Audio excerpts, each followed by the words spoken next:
You walk into a room, someone extends their hand, you take it. 3 seconds, maybe less.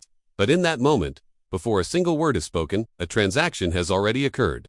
Not with money, not with language, with pressure, with duration, with the tiny invisible tells that betray what someone is hiding beneath their skin. Most people think a handshake is just a formality, a relic of ancient Rome, when men grabbed forearms to check for hidden daggers. But that is where they are wrong. A handshake is not a greeting, it is a confession, it is the body betraying the mind. It is the leak in the dam of whatever persona someone has built to face the world, and you are not paying attention.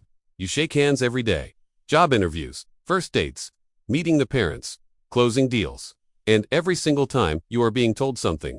Something the other person does not want you to know. Something they cannot control even if they tried. Because the hand does not lie. The hand remembers, the hand reveals. The weak handshake, you know the one, limp, barely there, like holding a dead fish. When someone gives you that, they are not being polite, they are not being gentle. They are telling you they do not want to be there. They are uncomfortable, insecure, or worse, they are hiding something they are ashamed of. The weak handshake is the handshake of avoidance. It is the handshake of someone who has learned to make themselves small in the world, who has been taught that taking up space is dangerous, that being noticed is a threat. But here is the twist. Sometimes the weak handshake is a power move. When a billionaire gives you a limp handshake, it is not because he is afraid of you, it is because he does not need to prove anything. You are beneath him. His indifference is the message. His lack of effort is the insult.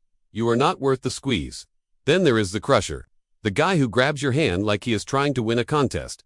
The one who holds on too long, who pumps your arm like he is drowning and you are the lifeboat. This is not confidence. This is overcompensation.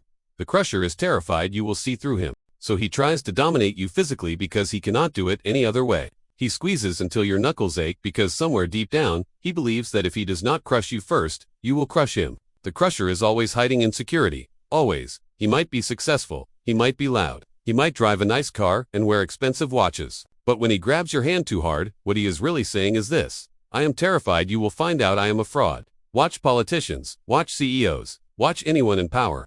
The ones who are truly secure do not crush. They do not perform. Their handshake is firm but neutral, present but not aggressive, because they have nothing to prove. The people who have everything to prove are the ones who will break your hand trying to convince you otherwise. Now the ghost handshake. This one is rare but devastating. The person who shakes your hand but is not really there. Their hand is in yours, but their eyes are scanning the room. Their body is already turning away. Their mind is on the next person, the next opportunity, the next thing that might be more important than you. This is not rudeness, this is strategy. The ghost handshake belongs to the social climber, the user, the person who sees every interaction as transactional. You are not a human to them, you are a stepping stone. And the moment they realize you cannot elevate them, you disappear.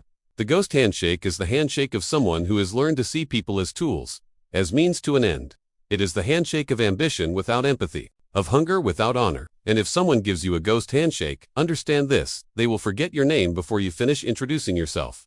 Then there is the two-hander, the politician special, where they grab your hand with one of theirs, and then cover it with the other, like they are cradling something precious. This is supposed to signal warmth, trust, connection, but it almost never does.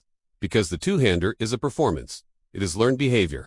It is what you do when you have been trained to manipulate, to make people feel special when you do not actually care about them at all. The two-hander is the handshake of someone who has studied influence, who has read the books, who knows that touch increases trust and that prolonged eye contact makes people think you are sincere. But sincerity cannot be manufactured. And when someone uses the two-hander, what they are really telling you is this: I have learned how to make you feel something that I do not actually feel. There is also the controller, the person who grabs your hand and then immediately pulls you toward them, or who holds your hand and uses it to steer you in a direction they want you to go. This is dominance, pure and simple.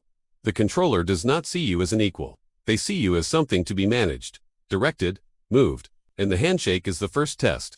If you allow yourself to be pulled, they know they can control you. If you resist, they recalibrate. Watch how someone releases a handshake.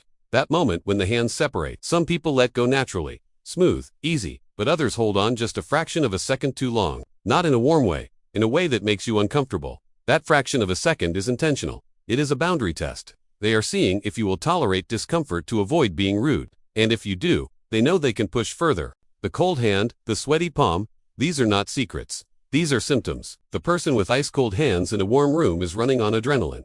Fight or flight. They are nervous, anxious, afraid. The person with the sweaty palm might be nervous too, but they might also just have hyperactive sweat glands. But what matters is not the sweat.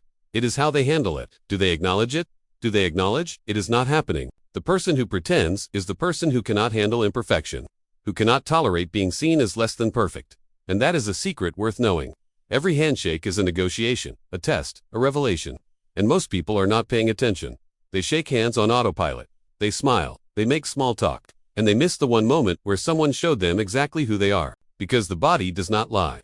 You can control your words, you can control your face, but you cannot fully control your hands. They betray you, they reveal you, they tell the truth, even when you are trying to hide it. So the next time someone reaches out their hand, do not just shake it. Read it, feel the pressure, notice the duration, watch their eyes, pay attention to how they release. Because in that brief moment, you are being told everything you need to know. All you have to do is listen.